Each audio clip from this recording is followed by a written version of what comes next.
Hamadan, Iran, August 1942. A column of Polish soldiers, starved, sick, many barefoot, are marching east through the Iranian highlands. They have been released from Soviet labor camps. They have crossed the Caspian Sea. They have buried friends in unnamed graves along the road. They are heading to join the British war effort in the Middle East.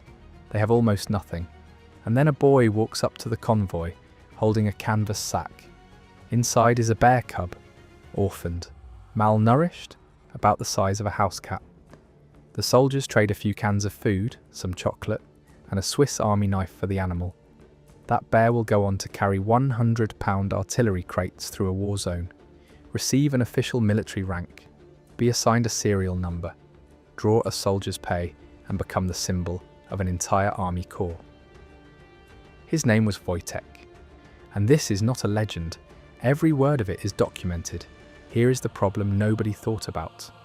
The Polish Second Corps, under General Władysław Anders, was assembling an army from scratch. 75,000 men pulled out of Soviet prisons and Siberian exile. They had no equipment, no vehicles of their own, and they were about to be shipped halfway around the world to fight in one of the most punishing campaigns of the war, the Allied push up the Italian peninsula. What they definitely did not need was a growing Syrian brown bear eating their rations, and yet they kept him. Not as a mascot, not as a joke. They kept him because in a unit of men who had lost everything, families, homes, their country, this animal became the one thing they could protect. And that decision would eventually force the British military bureaucracy into one of the strangest administrative compromises in its history. Wojtek grew fast. Within months, he weighed over 200 pounds. He slept in the soldiers' tents. He drank beer, a habit he picked up watching the men. He ate cigarettes, not smoked them, ate them. He learned to salute when greeted. He wrestled with soldiers and understood, somehow, not to use his claws. The men of the 22nd Artillery Supply Company treated him like a fellow soldier long before any paperwork said he was one. Now here is where bureaucracy enters the picture. In 1943, the Polish Second Corps received orders to ship out from Egypt to Italy aboard a British transport vessel. The British Navy had a rule: no pets, no animals, no exceptions. Wojtek, by this point, who weighed roughly 250 pounds and was eating condensed milk, fruit, honey, and marmalade in quantities that would embarrass a mess hall. He was not getting on that ship, unless he was a soldier. So the 22nd Company did the only logical thing. They formally enlisted him in the Polish army. Private Wojtek, serial number 22. He received a paybook, a rank, a pay grade. His rations were now official military allocations. The British Navy, faced with a legally enlisted soldier who happened to be a bear, had no grounds to refuse him passage.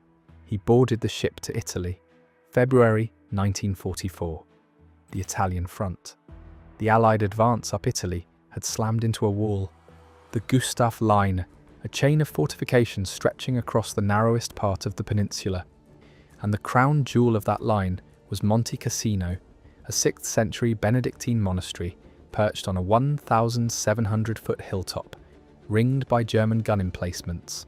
4 separate Allied assaults would be thrown at Monte Cassino between January and May of 1944.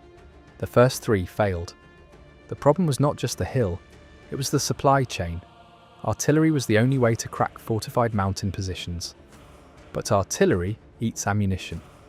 A single 25-pounder field gun fires roughly 400 rounds per day in sustained operations. Each round weighs about 25 pounds. Each gun needs constant feeding. That ammunition has to travel by truck from depots in the rear, along roads that are steep, narrow, muddy, and under direct German observation. The supply companies were the heartbeat of the entire assault. If they slowed, the guns went silent. And if the guns went silent, the infantry died. Each crate weighed roughly 100 pounds. Men carried them by hand when trucks couldn't reach the forward positions. 2 men per crate, all day, through mud, under fire. The 22nd Artillery Supply Company, Wojtek's unit, was assigned to the fourth and final assault on Monte Cassino. Their job? Keep the guns fed. And it was during this assignment, in conditions that were breaking human backs, that Wojtek did something no one had trained him to do. The accounts come from multiple Polish soldiers who served in the 22nd Company. They have been corroborated by regimental diaries and post-war interviews. Wojtek watched the men carrying ammunition. Then he began to carry it himself. He would stand on his hind legs, take a crate, 100 pounds, sometimes more, and walk it from the supply truck to the munitions stack. Then he would walk back for another one. He did this repeatedly. The soldiers later said he never dropped a single crate. Now add the fact that the supply depot was within range of German guns. Rounds fell near the ammunition stacks. The concussive noise alone would send most animals into blind panic. Brown bears in the wild flee from loud noises. They are not built for sustained repetitive labour under bombardment. Wojtek did not flee. The fourth Battle of Monte Cassino began on May 11th, 1944. 12 days later, Polish soldiers raised their flag over the ruined monastery. The 22nd Company had kept the ammunition flowing. After Monte Cassino, the 22nd Company changed its official insignia.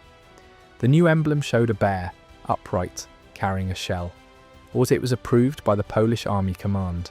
It appeared on their trucks, on their uniforms, on their unit flag. Corporal Wojtek, promoted after Monte Cassino, had become the identity of the unit itself. When the war ended, the Polish Second Corps was demobilised in Scotland. Most of the men could not go home. Poland was now behind the Iron Curtain, under Soviet control. Wojtek could not stay with them. He was transferred to the Edinburgh Zoo in 1947.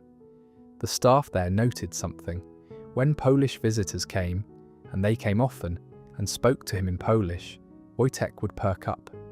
He would come to the fence, former soldiers would throw cigarettes over the railing, and the bear would eat them, just like the old days. He lived at the zoo for 16 years. Wojtek died on December 2nd, 1963. He was 21 years old. There are now statues of him in Edinburgh, London, and the Imperial War Museum. The 22nd Company's bear insignia is displayed in Polish military collections. He remains officially the only bear in history to hold military rank. Draw a soldier's pay and carry ammunition under fire.